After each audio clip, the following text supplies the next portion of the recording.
Okay, well, this wasn't the live that was planned. Technology has beaten us, but we are here. We've managed to get a recording and we're going to have a chat anyway. So to introduce myself to anyone that doesn't know me, I'm Jordan, aka the Soul Diva, and the name comes from the fact I love working with women soulfully, but also the Diva definition is women who stand in their divinity, their truth. And that's what I love working with my clients. I have a background in working within trauma and abuse, and now work as an empowerment coach, self-love mentor. And at this time, the focus is working with women who have experienced toxic relationships, whether that's partners, family, or even a boss. And I'm going to leave my introduction there because I think the rest of it will come up in our conversation. So, Annika, I'm going to hand over to you to introduce yourself. Well, thanks for having me, first of all. Eventually. Eventually. I felt very like my projector heart. I'm a human design projector, and getting that formal invitation for what was it, coffee with soul chat, right? Yes. Although I drink no coffee, I said I'm fine if I can bring tea. It made my projector heart really, really happy. So excellent. Thank you for that invitation. We both have been around each other for a couple of years now. Do you know it's over 5? It's over 5 now. I know that I've started in the online space as a coach at the very beginning of 2016. Yeah. And just shortly after, we have like our paths have crossed, and it has been wonderful to see you and witness you in your progression to where you are now. Yeah, I was going to say, yes, this definitely wasn't in the plan when we first connected. That's true. And I think that I even remember like one conversation we had when I was pregnant and we were in Rome, I think. Mm-hmm. I was pregnant with Ori, who just turned 4 in December. So it has been over 5 years, actually, that we know each other. So yeah, that's our connection. We have never met in person, but we're always connected over first Facebook and now Instagram, and just different groups and programs and stuff. And that has been really, really beautiful for me, our connection. I'm Annika. I'm an author. I've written 2 books. They're right here. First of all, Witch, and then Surrender into Action, which stems from one of my programs. Which is fabulous, because I did do your Surrender into Action program. That's true. That's true. You were in there. And yeah, I did over, since I started in the online space, I have done 22 live online programs, group programs. I've worked with hundreds of one-to-one clients. I've done retreats and workshops, like a couple of pictures from them are here behind me. And I love the work I do. I work with women out of my personal beliefs and issues. I would say I love seeing women come back to their truth and remembering who they are and doing their soul's work in the world. Because when we live in alignment, and that's what I do, I'm an alignment coach. I bring people into alignment with their soul's plan and with their soul's path. And when we do that, we can actually tap into bliss consciousness, which is why I call myself the Bliss Fairy, because that's what I do. I love that. Yeah, weren't you the chocolate fairy at some point? Yes, I was. Before I started in the online space, I was the chocolate fairy. So it was a full circle point when like that term came to me. I thought like, yes, Bliss Fairy sounds about right. The safe spaces that I create are always spaces where people can tap into their bliss, connect back to it, remember how that feels, and also say out loud what they truly desire, because most of the time we don't actually allow ourselves to go there and to actually speak out loud what we actually want, what we truly want, not what somebody else tells us what we have to want, or what society tells us that success is, or whatever, but what truly will make us happy. In like, together with that, I'm raising 4 children. They are you have a busy house. Yes, I have. They're 2, 4, 6, and 8 years old. Oh no, 9 now. My oldest just turned 9 3 weeks ago. But yeah, and there's a lot going on. So I will never be someone who gives you like hours and hours of homework, or wants you to do like excessive amounts of changes in your life, because I know that we all have our circumstances and our own pace too, and I'm on my own journey to find my own pace and live in that too more. I'm alternating between sloth and, I don't know, a squirrel bouncing around, or a butterfly fluttering around from thing to thing. So yes. And I absolutely love that I think I'm with you on that, trying to find the pace, you know, especially for me, that move from employment to self-employment now as a coach as well. It was, one was to be able to, well, moving into kind of the alignment stuff. So one was to be able to actually align, to be able to work in a way that I want to work, to make the blend that I want to make, whereas the employment was restricted by policy, procedure, boxes, but also the pace that actually I can serve in a better way and be present for my clients in a much better way if I have more balance in my life, and I have time for that, or more time for pleasure and joy and all of that, and I can make that space for me, then I make much more space for my clients. Yeah, exactly. It's just like I first realized that I'm not living my pace any longer when we came back to Germany after being in Ireland for about 8 years. And I'm just very laid back. There's like a very, especially in West Cork, where we lived the most time there, it's a very slow pace, and it really suited me. And then I came back to Germany and everything was like on point and like in time and very efficient, and like, you know, and I'm trying to find my own space in that, because we have decided to stay here in Germany as our home base. Okay. My mom-in-law bought a house which we moved into last year, and now we all have our own rooms, and we're planting a garden, and it's just like, it feels very spacious. At the same time, I have to get used to not letting that outside pace of the German systems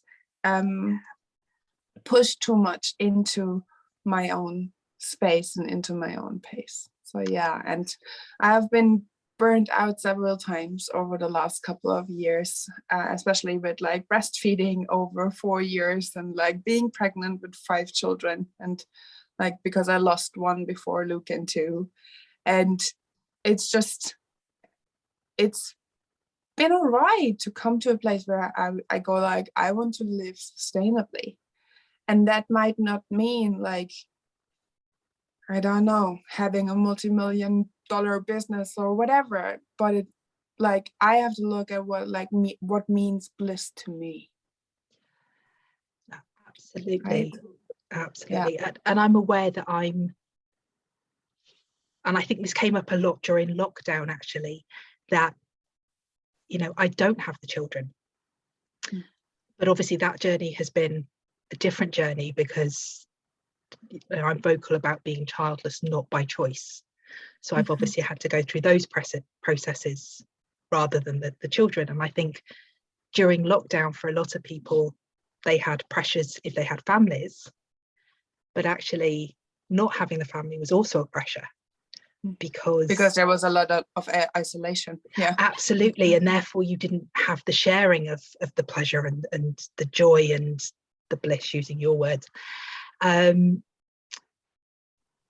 I think you talking about, not letting that outside pace and just the expectations of pace coming in.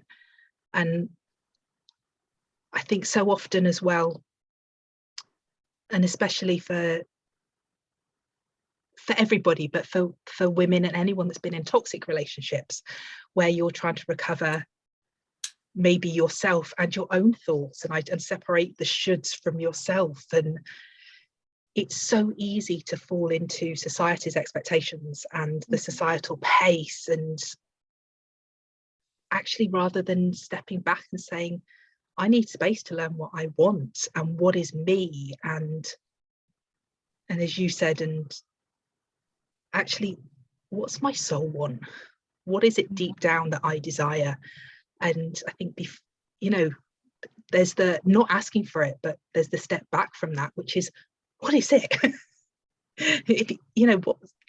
Getting to what is it I really desire? Not the expectation of what you're told you should want. So, and I think the easiest and most enlightening question in that case, when you ask yourself, what do I really want, is when you get to an answer and then you ask why. Yes. Just that little word, like, why do I want that? What's behind that desire? Like, why do I really want that? And often we come to a place where we unearth childhood trauma and programming that has been taking place in the first couple of years of our life. And then when we work through that and we go through our healing and we shed these layers and become more of who we truly are, then our desires change so much. Like what I have personally experienced is when we went traveling. I couldn't imagine a better life than traveling with my family, and we didn't have a house. We had a little storage unit where we left everything, and then we went first to Bali and then to the Philippines, and then we went to Italy because I was pregnant and craving pizza and pasta. I remember that. Yes. And then there in Italy, I realized that I did prove to myself that I didn't need a home, right? But I really wanted one. And that was due to an early belief that I didn't deserve one. That I always say, I don't need one. And yes, it's true. I don't need one. I can live in other people's homes and rent and whatever. And at the same time, I want one. And it's totally okay to want one. Yeah. Right? So our desires can change over time, and letting that happen and realigning and connecting back to, is my vision still valid for where I am and also where the world is? Our world has changed so much in the last couple of years, especially through the pandemic, but also through all the other things that are happening in our life and in our world and in our societies, and the shifts and subtle changes, not so subtle changes, right? Yeah. And then going okay, but that desire, why do I have that desire? What's at the core of it? And is that still true to who I am today? Yeah, absolutely. Because we make this construct of ego, of this is who I am. And we don't realize that changes all the time. And then we work with an outdated version of ourselves towards an outdated vision of ours, that we had, right? So it's a constant back and forth, checking inside and then adjusting your actions on the outside. And sometimes it can feel flaky, or she doesn't know what she wants, or when you you constantly readjust your course, right? And at the same time, it requires a lot of courage and trust to stay in that constant conversation and in that constant realignment to checking in, action, checking in, action. There are things that I said, that I recorded, that I taught, that I did, that I look back on and say like, okay, I wouldn't do that.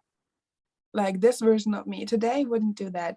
And I honor the version that did that because I know that she did what she thought was best for her in that moment. And she made an aligned choice to the version that she was, or like that I was in that moment, right? Yeah. No, and that's all you can ever ask from yourself. Sorry. No. I love listening to you as well. I was going to say absolutely. And it really is that there's the asking why, but I also know of a question that was put to me, and it's worked with other people as well, is what if you didn't do it? So almost the opposite way round. And if it's a really aligned desire, and I remember the first time I was asked the question was for my therapeutic arts training, and I didn't know how I was going to fund this, how I was going to work it around work, anything. But I hadn't even booked the open day. Like I hadn't even got to that first step because my head was already down that road going, I don't know how I'm going to do this. And it wasn't just the course, there was obviously therapy alongside it, and then the travel to London. All of this was going through my mind. And I just remember somebody saying to me, well, then don't do it. And at that moment, I just felt the grip inside of me. And that night I applied for the open day. I was like, no, I'm doing it. This is... But I think it's, absolutely. There's the why. And sometimes there's the why not, to, if you really can't feel whether this is for me, it's very much those head heart decisions. Like I know when I've made a head decision that I feel so out of alignment and things don't flow, everything you were talking about. And it's not so easy to course correct the small things, because actually I've stepped out, and sometimes those course corrections look quite big. Yeah, they do.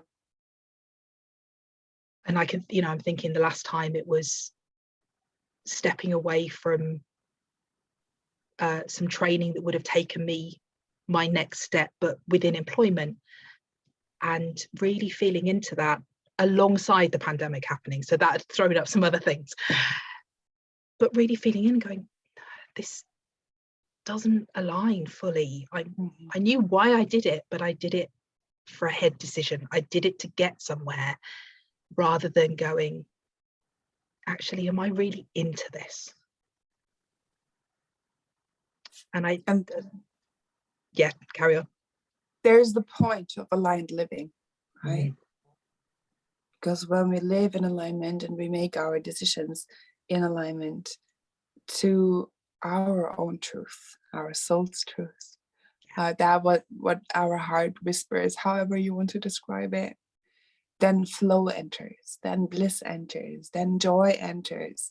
Then even in the most challenging situations, you find those pockets of just like, I'm so glad to be alive. And that's the reason for me why I go out, and I don't want to say preach, but because why I talk about it, right? Because we're so used to making those decisions from the head. What is logical? What makes the most sense? Pro contra lists, whatever it is, right? And then the further, like if you imagine driving somewhere and you took a wrong turn, the longer you drive on that road, of course, it takes you bigger steps back to go back into flow, to come back into alignment. And then, like so many people I hear it all the time, like, how can that be? Like, you have lived so many different lives, and like in this one lifetime, right? And you have experienced so much, and you have seen so much, and like this was like, how could you just go away? And I'm like, that was the only possible step for me. The only thing that felt right in that moment was doing this, and not doing it, like you said, not doing that would have made me feel dead inside. Yeah. But to cultivate that feeling and that connection to ourselves, to our soul's voice, to our intuition, to be able to feel when we're in and out of alignment is something that needs to be practiced, needs to be cultivated. It's something that isn't there and it's there forever. You need to be in constant, not in constant, in consistent communication with it. Because when I hear constant, I go like, no. You need some time out, yes. Breaks too. But, and then also, like, when we get to this, it's like, how do you cultivate it? Well, you cultivate that through your spiritual practices, through your embodiment work, through you taking time to connect to yourself and be with yourself and spend time with yourself, right? Because then you can play the part that your soul came here to play in the whole collective picture. So it's, yes, it's going in to the ego, to the self, to connecting to, okay, here's me and what I want and stuff. And it sounds all very selfish and very like egocentric, right? And we need to see that that work that we do with ourselves then ripples out and makes sure that what is happening on a global scale can happen because we do our teeny tiny part. And we need to take the time out to find out what our part is. And that's where spiritual practices come into play. And those spiritual practices, if you're not a type that does like to do a thing every single morning, like the same thing every day, right? Then your spiritual practices can be fluid, and then they can shift and they can change. And like for 4 weeks you will do this, and then like you're sick of it, and then you will grab another tool or another practice and practice that for whatever amount of time, right? So allowing ourselves, giving ourselves permission to also bring flow into our spiritual practices, and also devote ourselves and our time every single day to something that connects us back to our purpose, and to our mission, and to our desires at the very core. Yeah. And I think there's that stepping back for some people is such a big lesson. I think, you know, over the years, I have worked with families, and one of the first things to the parents is, what's scaffolding you? Because it's that analogy we've all heard, isn't it? The oxygen mask, put your oxygen mask on first. That actually self-care, self-love isn't selfish, because if you're not looking after yourself, then you're not showing up as the best person you could be for everybody else. So, you know, and it's not about sitting in meditation for 2 hours, but those moments and few minutes a day, and however it builds into your life, are therefore what fills you up, allows you your time to connect, and then for, as you said, ripples out. But I was also thinking that for some people, that sitting and connecting to themselves actually can be a huge step in itself, stopping the numbing, whether that's, you know, I think there's the obvious ones, again, the ones we know about, alcohol or food. And, you know I've had my own journey with food. Porn, gaming, drinking, drugs, the sleep, social media even. scrolling is, I think, the one at the moment that is almost normalized. Yeah. You know, you're out, you're on your phone, rather than being maybe out and taking those few moments to sit and enjoy wherever you're sat. Or there's always plugged into, not everybody, that's a massive generalization, but so many people plugged into music when they're walking on the beach. Take the headphones out, take it all in. You know, put the phone down if you're on public transport. Spend those few moments connecting, being in your head, feeling what you're feeling. These aren't big pieces of time you have to create. I mean, like, the irony is not lost that we're actually talking on social media about social media. I know. Technology, but not scrolling on it. And what I can say, like, because for my business, I usually, like, I record little videos or like do snapshots, and then I put the phone down very consciously. Yeah. Like, it's like I make my pictures. I, like, when I'm out with my kids, I record the little videos for the reels or whatever, and then I put it away. And then in the evening, or the slotted time that I have in the morning, then when I work, then I put them together, and then I write posts to it, and then I, like, so just a conscious and awareness around how we interact with it is so important. But the thing is, why do we not? Because when we sit with ourselves, the traumatized parts of us come up and say, I need attention. Yeah, absolutely. Most people can't deal with that. And, like, I have this beautiful ability when people come for tea and they sit at my table, like, sooner or later we'll all just come out of them, you know. And some can handle it, some can't. They will not come for tea again, and that's okay too. But that's the work we need to do. That's what we need to do, to be actually able to be present with the very moment that we're in. Deal with the shadows, and deal with the packages, and deal with the backpacks, or, like, I don't know, suitcases you're dragging along with you, right? Yeah. And so it's always, when we say love and light, and when we say bliss, and when we say joy, that's the work that stands behind it, right?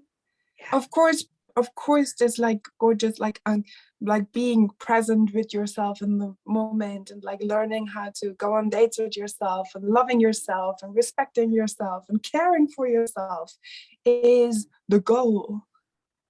But the things we need to do to get to that place, that's the hardest journey, in my opinion, that anybody can go onto. And when I see somebody who loves themselves, who's present with themselves and their body, and is present in the moment, I go, like, wow, this person has done so much energetic work with themselves to be at that place. Like, those are the people that I admire, and that's where I strive to be usually. But, like, at this point in my journey, like, when things pop up, I just, like, I work through them right there and then, because then they're off my plate again, you know. I don't drag them around with me any longer. And I know the different versions of myself that will pop up from time to time, like little 3-year-old Annika, little 6-year-old Annika, little teenager Annika, who's, like, grumpy and going, like, I don't want this, you know. Yeah, it's I think my teenager still needs healing and a lot more attention. Because it's and definitely there was I'm thinking, you know, I can think when I was working, there were a few times my inner teenager came out. For whatever that moment was, and I was fully aware in those moments this wasn't my adult self that was showing up. I was really aware that something had been hit, and here was my 14-15-year-old Kevin and Perry, I don't want to, or whatever it was, and desperate to try and stop what was going in my head coming out my mouth.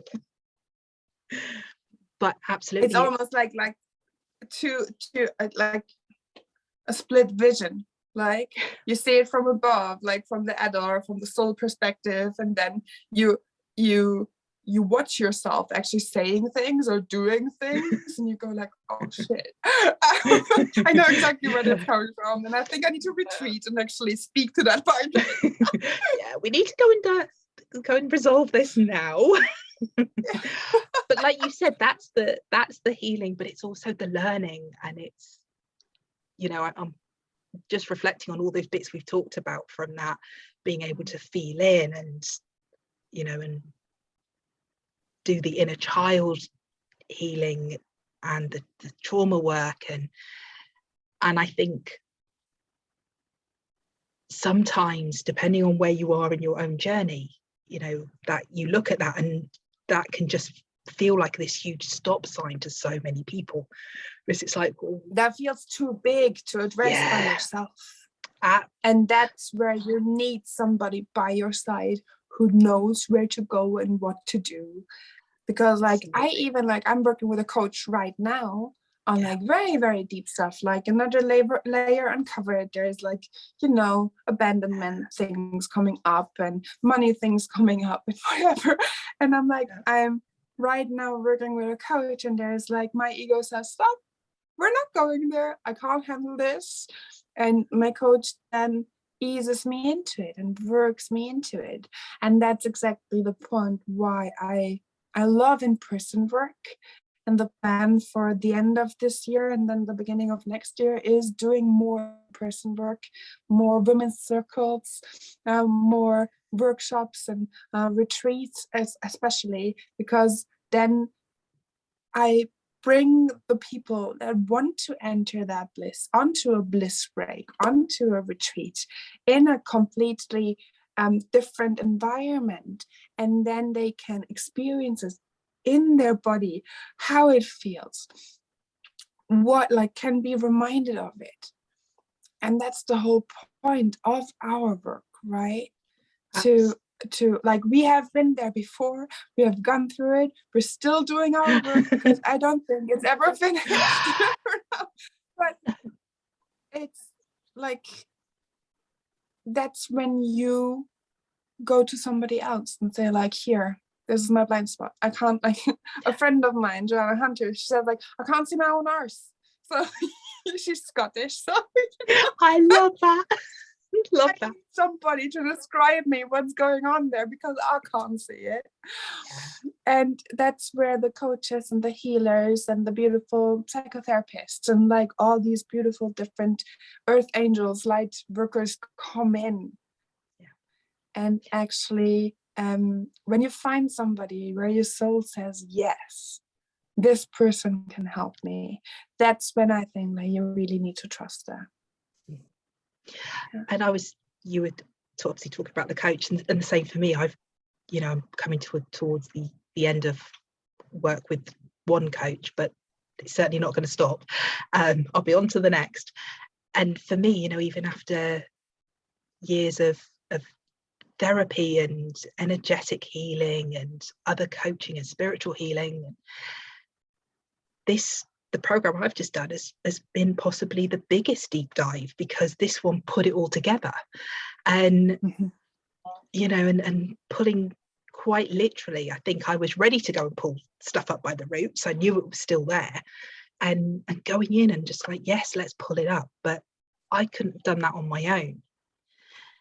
And I think the subtle difference as well between the women, or the way that you work, let me rephrase that, the way you work and that I work, that actually for some of the women I work with, this space and the online space gives them a safe barrier that they need to be able to open the door to that work.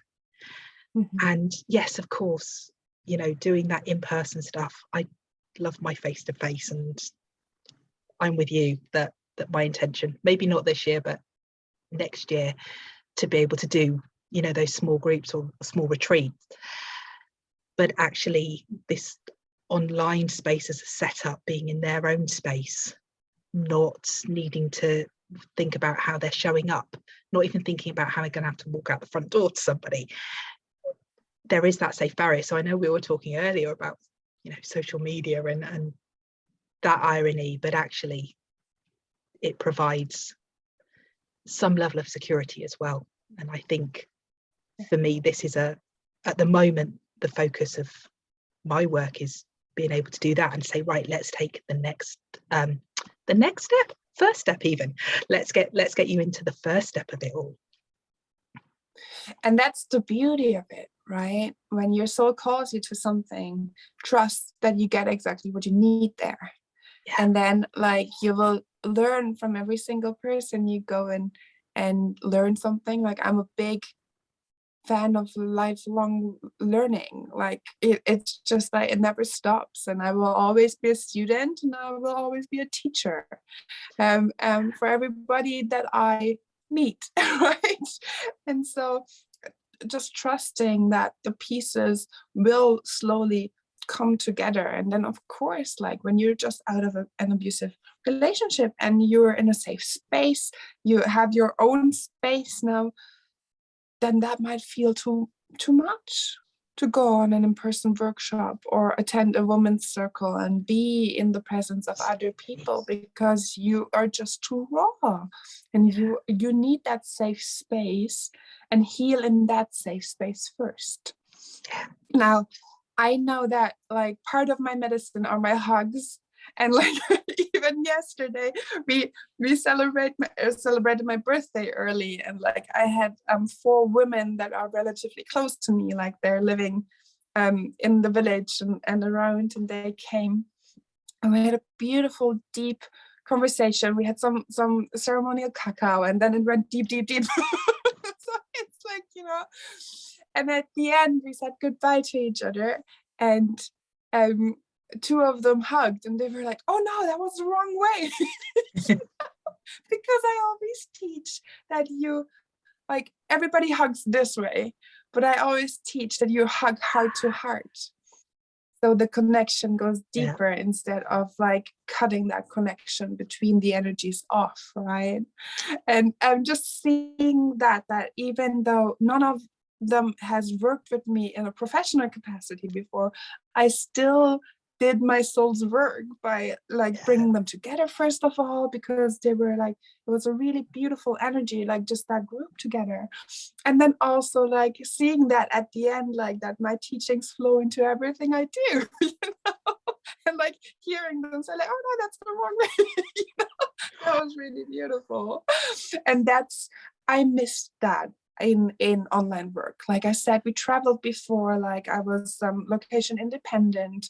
I did a lot of online work. I had many group programs, and just that hug at the end, just like feeling the other person and being in each other's space. And that's where a lot of the light codes and the energy exchange of my personal codes comes into play.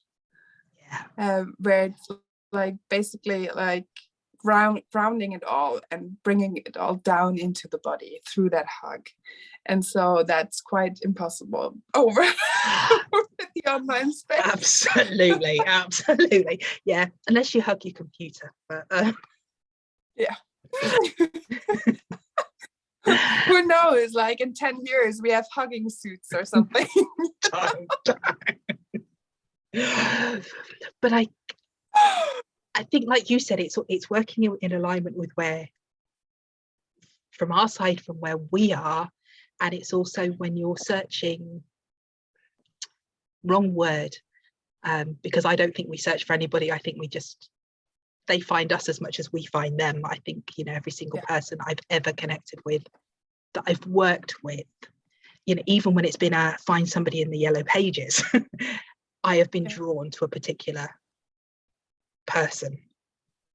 It's the frequency. Absolutely. Like, because we work with the law of attraction, it's the frequency we send out, and we say like, okay, I'm ready to learn something new, or like to learn more in that department. And like I don't know, 2 hours later somebody gives you the missing information, or like recommend somebody, or like there is an ad popping up in your feed, or whatever it is. But like the right things will appear as soon as you're ready for it. Like as soon as the frequency is there, it will be drawn in. Yeah. And I think, there's also the trusting that. And hearing you talk of frequency, I was actually reminded that I hadn't worked with you for a couple of years, and literally at the point I was thinking I must message you and see, about working with you again, your ad did appear. And I'd missed the first two. Like it'd actually been out twice before, and I'd missed the first couple, and this was like the final call. I was like, timing. But of course we know it's not timing. We know it's all synchronicity. But it is that. Well, it's divine timing. Well, yes, yeah. But I think it's that learning, if you're not already in that alignment and living in that alignment, it's knowing that those moments that you feel drawn to something or to do something, to act in a way that you wouldn't normally, or you're connected to that advert you see online, to trust that. I think those are the moments where it's like, well, I'm just going to try it. I'm just going to make that free call, book that free session and connect to that person and see who they are. Or, okay, I'm going to go, and even if it's like, I'm going to walk the other way out of my house today, because you never quite know what you find and why you're feeling drawn to do that, and learning to take those steps. For me, it all started with like giving myself the permission for just 1 hour a day to do whatever I felt drawn to and whatever like felt right in that moment. And I realized that I was looking forward to those hours, right? And at this point, it's like I have lived my life so led for so many years now that it doesn't make sense for me when people come with like logical explanations why that would be a good thing for me. I'm like, no. Thank you, but no thank you. And I talk in my book, in my first book, I talk a lot about like the language of the universe and the different dialects that you can learn and that it communicates with you. And these are things that you just need to know. And then when you have the knowledge about it, you can notice them. And then it comes into your awareness. And then you can learn slowly how to read them. Another tool that I personally have been diving into for 4 years now, since 2017, 5 almost, is human design. And for me, it's so incredible. This goes quite deep, but with 19, I tried to kill myself twice. And the second time I almost succeeded. I had a near-death experience. And since then, I have this ability to see people and like where they're out of alignment and like see different levels of energetic streams around them, like their spirit team and their auras, and like where there's energy stuck and stuff like that. And then when I came across human design 2017 and started my experiments, because I'm quite critical. I'm like, I have to test it out for myself first, Yeah. I have to test if it's really this good. And I came across it and I tested it out, and it just like what I saw through my filters, or like whatever you want to call it, right? Through the way I can see people and read people and see where they're in alignment and when they're not in alignment and stuff, and then read their chart, their human design chart, and say like, oh yes, yeah, I can see that in them and I can see that in them, and then I speak to them and then they say like, yeah, that's true, right? So there's just like this triple checking thing going on. And then learning how you actually connect to your soul, because there are different ways to connect to our soul and different ways to make decisions. Like there are emotional based people who need to sleep over it. And then there are people who just know in their gut and they have to trust that gut feeling. Like they know exactly in that moment if it's right or wrong, right? And then you have like people who need to talk it out with somebody else. And then you have people like my daughter, for example, like she goes with her instincts. It's like she just knows. It's just there. And just studying that and learning more about that, and then like being able, having that tool to be able to say like, look, based on your human design, this is the best, the most aligned way for you to make decisions. And that's the easiest and fastest way to connect to your soul's voice and to your intuition. That has been quite beautiful for me, to just have like that added language and the possibility to just look it up and say like, look, does this resonate with you? Because that's what's in your design. That's what's in your chart, right?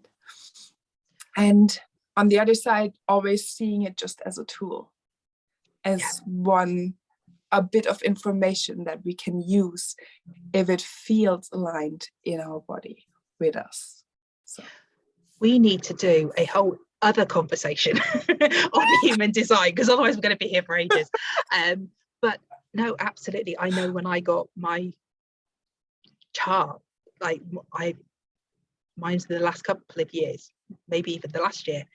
And so I'm a generator, and that's sacral. So that's the gut decisions, exactly as you were saying. mm-hmm. But it was looking into it and going, so okay, this was, they're saying this, around this time, this many years, this should have happened, and around this time, this, and I'm looking at it going, yeah, okay. and then even looking at the way that I should be working, the first thing that was given to me was, you should be working with self-love. And it was after I was shifting, and I'd thought about what would I do? What do I do? What is it? How do I work? And so, yes, it was almost this huge tick to this. Yeah, this is exactly how you should be working with people. You're already doing it. But yeah, I think we need to arrange another time for human design. Yes, please. I would love that. I just I geek out on it quite regularly. Like I even with my other books, I have my human design Bible here. Like, Perfect. I'm just, so it has become quite a passion of mine, and it's just awesome. like there's such beautiful confirmation for the work that I do in my chart and in the charts of those who I read. So yeah, no, let's set that up. Thank you so much, Jordan. That's all right for today. Is there anything else before we disappear that you feel called to share?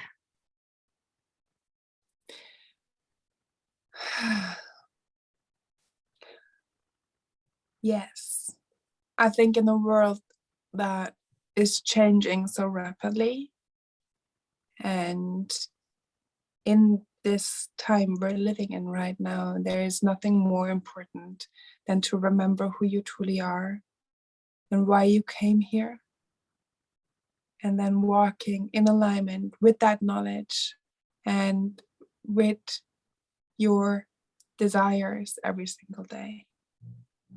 Like that would be the most important bit. If you haven't got nothing else out of this conversation, I hope you got that. I love that. That's beautiful. And yeah, I think just to echo that, for me, as you said at the very beginning, actually, these last couple of years on a worldwide level, not just pandemic, I think has thrown up so much for so many people. And it is now, it's that getting into the, what do you desire? Actually, if you don't know, even stepping back from that and going, what do I need to do, or what do I need to heal so that I can really feel in and tune into my desires? And or then even go step back and say like, what do I need right now? Yeah. And I think that's a perfect way to leave this conversation. So just Yes. asking everybody, what do you need right now? I probably need a top up on my cuppa, and I also need to go and learn why our Instagram live didn't work, so that we can get it sorted for next time. But I am so honoured for you to join me for this first Coffee with Soul, and I've loved chatting with you. Oh, I love first time, so I'm here for it. Excellent. So much. And I am going to also leave with a happy birthday for Wednesday. Oh, thank you. Oh, thank you.